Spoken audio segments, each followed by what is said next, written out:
La CCI Tarbes et Hautes-Pyrénées présente la Foire de Tarbes. Du 14 au 17 avril, en famille ou entre amis, éclatez-vous! Manège gratuit.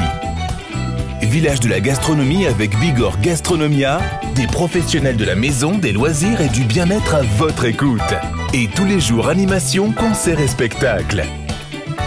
La Foire de Tarbes, du 14 au 17 avril. Bonjour à tous, on est le 11 avril, on est ravis de vous retrouver sur le plateau de HP Hour. C'est notre 63e émission, c'est-à-dire l'âge de Karine.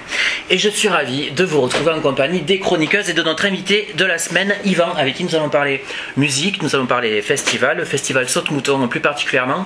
Et j'ai envie de dire que ça va très bien avec notre journée mondiale de la semaine, puisque cette semaine, écoutez bien, ce vendredi 15 avril, c'est la journée mondiale des arts. Donc c'est moins rigolo que ce que je fais d'habitude, mais c'est une vraie journée mondiale, vous regarderez.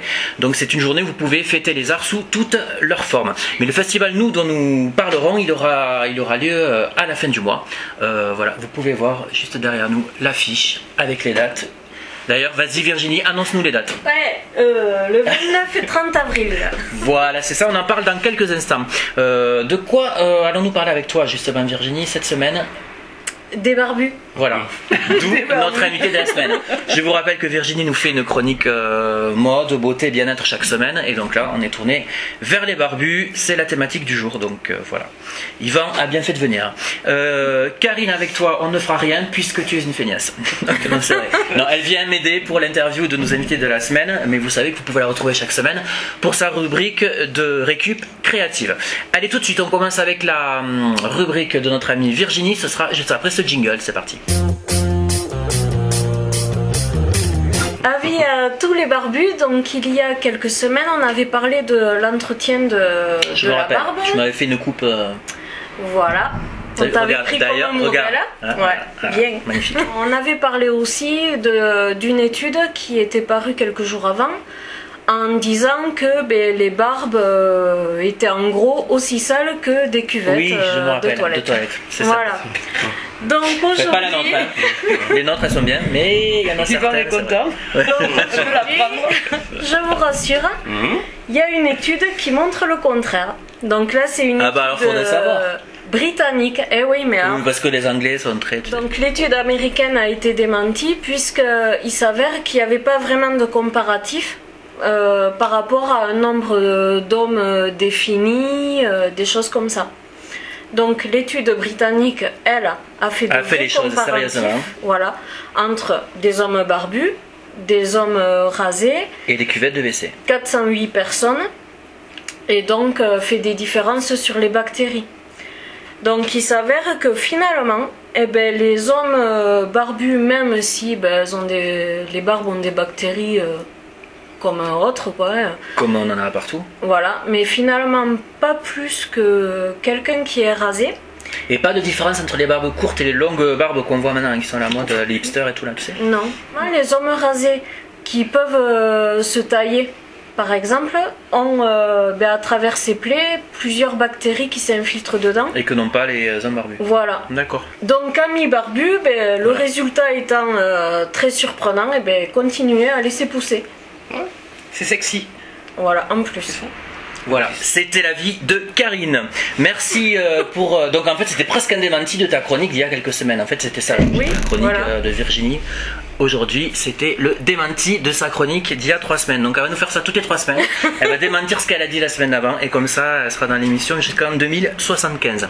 On va passer à l'interview de l'invité de la semaine, Yvan, qui vient nous parler du festival Saute-Mouton. Mais ça, ce sera juste après le jingle invité. C'est parti.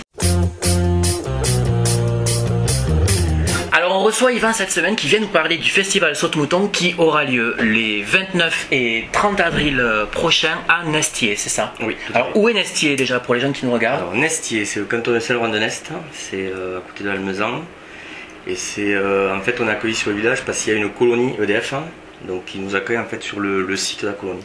L'ensemble du festival, que ce soit les chapiteaux qui sont montés, les hébergements, la restauration, tout est sur site en fait. D'accord. Voilà, ça c'est bien, c'est original et c'est pas courant que tout soit sur place. Souvent les hébergements, les choses sont un peu éclatées dans certains festivals et là c'est bien pour nous c'est plutôt bien puisque c'est un partenariat.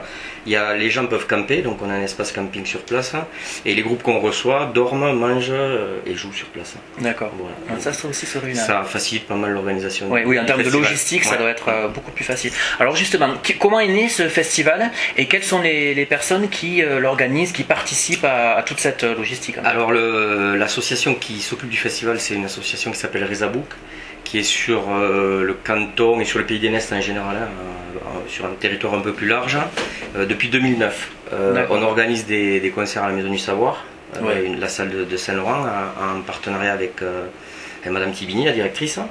Donc du coup, on a fait pas mal de concerts, on a fait des résidences, on a reçu les Ogres de Barbac en résidence, et de fil en aiguille, en fait, on avait tous derrière la tête l'idée de mettre en place un festival, et surtout se dire que c'est pas une fatalité d'être en milieu rural, et qu'on peut aussi arriver à faire des choses intéressantes et de qualité en milieu rural, quoi. Donc entre-temps, on avait rencontré des personnes de cette colonie, on avait ça un peu derrière la tête et voilà, un beau jour on a dit pourquoi pas, on a fait une petite réunion en interne de l'association, après on a rencontré le comité d'entreprise EDF et du coup voilà, on a dit banco, donc le premier festival c'était il y a 2 ans. À la même époque, ça a été. Est-ce qu'il y a un but précis au choix de cette date? Le choix de la date. Alors la première année, en fait, on l'a calé un peu parce qu'on avait déjà calé une date avec le groupe La Rue Quétanou. Donc du coup, quand on avait calé la date, c'était pas forcément pour le festival. Et du coup, on a dit, on va profiter de leur venue pour mettre en place le premier festival. Et surtout, il faut qu'on prenne en compte les vacances scolaires, puisque la colonie accueille quand même des enfants. Voilà, donc du coup, nous on attend, eux nous proposent 2 ou 3 week-ends entre avril et mai, et on choisit, voilà, puisqu'il y a quand même, il nous faut une semaine pour monter le site en amont. Et puis on va dire 3-4 jours pour nettoyer. Oui, parce que là ça tombe juste à la fin des vacances scolaires en fait de notre zone. C'est le dernier week-end. Oui, voilà, c'est ça, le dernier week-end. Donc vous pouvez y aller, messieurs, dames, avec vos enfants. C'est aussi l'occasion pour eux. Est-ce qu'il y a d'ailleurs parmi les animations des stands? Oui, depuis l'année dernière. L'année dernière, on avait fait, en fait, la personne qui nous fait l'affiche, c'est Eric Fleury. Et qui fait l'on salue, parce que très belle affiche. Voilà. Vous pourrez la retrouver sur notre page Facebook. Voilà, et qui fait aussi, en fait, pour ceux qui connaissent les albums des Ogres de Barbac, et qui fait les pitochas. Et l'année dernière, il est venu sur le site avec son chapiteau, et on a mis en place un travail avec les écoles de Saint-Laurent et d'Aventignan et de Lourbaroussa, où les enfants ont travaillé sur ses œuvres, sur les albums. Il a fait un album enfant, et donc il y a eu une rencontre après sur le site. Et cette année, ça va être autour du cirque. D'accord. Voilà. Donc ça ne sera pas avec les écoles, puisque c'est pendant les vacances, mais on va monter des partenariats avec des centres de loisirs. D'accord, très bien. Autour d'ateliers de cirque et spectacles de cirque. D'accord, oui, donc il y a vraiment un rayonnement du festival au-delà de la musique et voilà, ça touche vraiment tous les. Nous, l'idée en fait, ce qu'on se dit, c'est que les gens qui viennent sur le festival, c'est aussi leur faire découvrir le territoire sur lequel on habite. Donc il y a des gens qui viennent sur 3 jours, 4 jours, il y a des gens de Bordeaux, il y a des gens de Bayonne, il y a des gens du Gers, donc qui prennent de l'hébergement sur site ou sur place, donc dans des hébergeurs du coin. Et du coup, c'est se dire, voilà, ils viennent, ça serait bien que sur la journée, il y a des animations. Donc il y a un marché gourmand, il y a des ateliers de cirque, il y a un groupe occitan qui s'appelle Parpayoun qui fera un concert gratuit le samedi matin. On essaye de diversifier, de multiplier aussi. Voilà. D'accord. Une question de mon amie Karine. La programmation. Oui, voilà. Alors ça, la programmation, c'est toujours le plus délicat, parce que du coup, il faut arriver à avoir les groupes sur la date, il faut que budgétairement ça passe. Et du coup, cette année, alors on l'a fait pas forcément exprès, mais on va dire que c'est un festival qui va être multi style, et surtout ça éclate un peu les frontières, puisqu'on a un groupe bosniaque, la tête d'affiche du Biosa Collective, on a un groupe italien, on a une chanteuse brésilienne, Flavia Coelho, et on a un groupe espagnol. D'accord, donc du français et de l'occitan. Donc du coup c'est vraiment multistyle. Mais là, comment vous faites pour les gens qui accueillent les artistes, comment vous faites pour tout ce qui est les gens qui s'occupent du catering et tout ça, pour communiquer avec eux. Enfin, organiser. Ouais, c'est ça, organiser, puis même communiquer s'il y a des gens qui viennent de toute l'Europe. Alors là, généralement, ils ont tous un régisseur général qui donc ça parle français, mais bon, dans l'équipe, il y a toujours. Enfin, l'espagnol, ça pose pas trop de problèmes. Hein. C'est pas faux. L'anglais non plus. Après, effectivement, le bosniaque, c'est quand même un peu plus compliqué. ouais. Mais du coup, pour ça, on va acheter de la vodka et de la tequila. Il paraît que c'est après ça, facile. Et voilà, Ça aide. Et donc il y a des bénévoles autour de ce festival qui aident aussi, qui participent. C'est des gens du coin. Comment ça se passe? Alors c'est assez surprenant. Nous, on est 20 dans l'association. D'accord. Et sur le festival, il y a en plus 120 bénévoles. Ah oui. Et alors l'année dernière, ça venait de la vallée de l'Ouron, de Bagnères et effectivement de notre canton, mais c'est quand même voilà. Et c'est les gens, donc nous, la première année, on a émis une annonce disant qu'on cherchait bénévoles.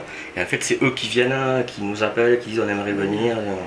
Donc du coup, cette année, il y a encore des nouveaux. Il y en a qui ne peuvent pas revenir, mais on a toujours, C'est bien. toujours des nouveaux. Ouais, c'est super ça. Donc, pourquoi il y a encore des bénévoles? Parce qu'on dit souvent que c'est difficile de trouver des bénévoles. Il y en a même qui viennent nous aider toute la semaine, qui nous aident aussi pour le rangement. Bon, il y en a qui, par rapport à leur boulot, ne peuvent venir que le week-end. Mais sur la semaine, on a une trentaine, voire une quarantaine de bénévoles qui aident à mettre en place ce festival. D'accord. Virginie. Oui, alors pourquoi Soto-Mouton? Alors là, très bonne question. Alors là, il y a eu maintes et maintes réunions, il y a eu quelques discussions et ça a été vraiment, alors de fil en aiguille, je crois qu'on s'est dit en fait c'est compliqué de trouver un nom qui résume le festival. Donc on a pris des noms comme les vieilles charrues, puis je sais pas pourquoi, à un moment donné il y en a un qui a dit, c'était quoi Colin Maya, truc, papa, mais hop, à un moment donné il y a le plus jeune de l'association qui a dit Soto-Mouton et bon, on s'est dit punaise, c'est ça. Ça sonne bien. Ouais. Donc du côté il y a quand même le côté rural.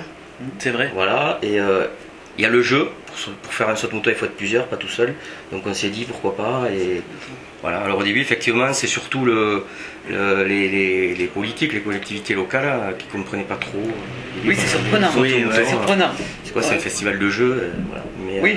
En même temps c'est malin parce qu'on le retient quoi. C'est ça. On le retient très facilement, c'est vrai que ça reste dans la tête. C'est ça, et en plus bon, du coup Eric il a super bien compris, bon cette année aussi, mais chaque année ça fait la 3e année qu'il nous fait l'affiche, il a très bien compris l'esprit. Voilà. Donc du coup l'affiche plus le nom, voilà, il y a une identité qui fait que les gens maintenant, effectivement, Soto-Mouton, on le voit, donc on va à la recherche de partenaires en ce moment, que ce soit sur l'Almezan, à la Vallée d'Or, les gens nous connaissent. Quoi. Donc c'est bien, ça fait plaisir. Quoi. Alors justement, vous avez à peu près 3 semaines les amis pour vous organiser pour se rendre à ce festival. Donc Yvan, comment on peut faire? Est-ce qu'on peut carrément débarquer sur place le soir et voilà? Ou est-ce qu'il y a des réservations à l'avance? Il faut prendre un pass? Est-ce qu'il y a des passes d'ailleurs pour il y a des passes de jour, voilà. Il y a le pass vous pouvez de nous jour. Expliquer un peu pour les gens. Il y a le pass de jour et juste c'est que quelque chose qu'on a oublié, bon, c'est pas marqué sur la affiche. L'ouverture du festival, on va dire officielle, c'est le 28.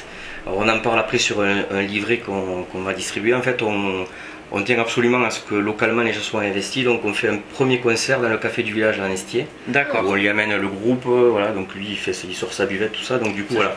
C'est du coup voilà, nous on tient à ce que les gens du coin soient investis. Du coup ils nous soutiennent. Et du coup on s'est dit que si un jour on a une difficulté par là, on a peut-être plus de soutien que de faire chacun dans notre coin. Donc en fait ça commence le 28. Le 28. Mais c'est gratuit le 28. Ok. Voilà. Après les places, il vaut mieux les réserver. Bon l'année dernière il n'y a pas eu le cas, mais il y a 2 ans on avait refusé pas mal de gens. D'accord. Donc il y a des réservations soit sur physiquement c'est au salon de coiffure à Saint-Laurent et sortie 16 et la Niche à bière à l'Almezan. D'accord. Et sinon après il y a tous les réseaux, Ticketnet, la Fnac, Digitic, Festic, voilà. D'accord. Oui, les réseaux. Voilà. On a dans l'association 2 personnes qui s'occupent que de ça, qui font tout ce qui est réservation. Voilà. Donc le pass de jour est à 37 € et l'entrée d'un soir à 21 € sur réservation. Voilà. D'accord. Après il y a un surplus le soir même. Ouais.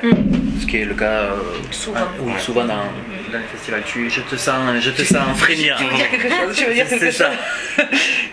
Voilà, moi si je viens sur les 2 jours, où c'est que je peux dormir? Ça. Alors il y a pas mal de gîtes sur.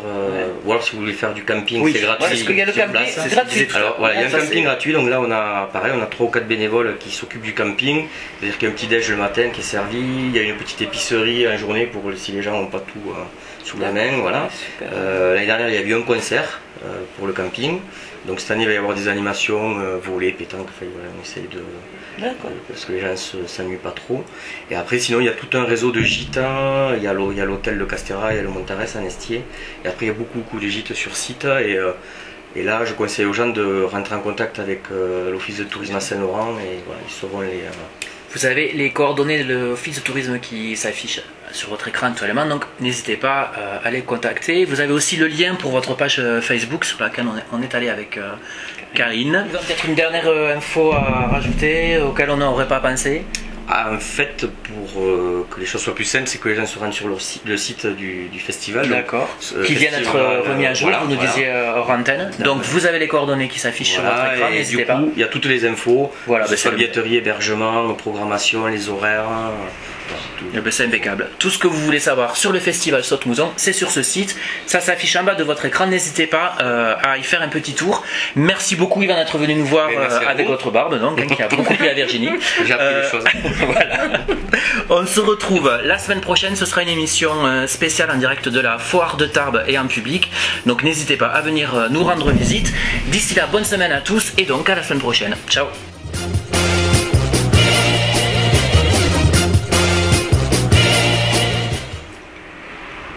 Pourquoi tu m'as foutu la figure à chaque fois? J'aime bien parce que tu réponds rien. alors que dans la vie, tu m'envoies chier. Mais t'inquiète pas, ça va venir. Mais oui, j'attends, c'est pour ça à chaque fois. Je vais m'habituer, tu vas voir. Et en fait, l'étude américaine apparemment a été montrée, Démentie. voilà, Démenti. Attends, Balayé. on va la refaire. Oui, mais non. Donc Ouh, le bêtisier. Il va être beau. Donc la rubrique américaine... Oh merde. On est au printemps, Vas-y, respire. Prends une petite banane. Il y a trop de monde. Trop inconnu. On est au printemps. Bon, donc l'étude. Donc l'étude montre que... Non. Donc l'étude américaine a été démentie. Ouais. Puisqu'il s'avère qu'ils n'avaient pas fait de... Non mais tu rigoles en regardant. Mais c'est elle. Moi j'ai rien fait. Donc donc voilà. C'est tout. Reste ton barbu. Tu vas venir où quoi? Parce qu'en fait, c'est ça, on attend. Alors qu'en fait, c'est la conclusion. T'attends la chute, voilà le. Tu peux venir où? Non, mais tu peux juste dire à Yvan que c'est pour le rassurer que tu es venu nous dire ça. Mais je l'ai dit au début. Et ben ouais, mais comme t'as pas de conclusion. Donc le résultat est surprenant. Mais alors attends, mais nous on est surpris quoi. Ah ouais. Mais montrez-le.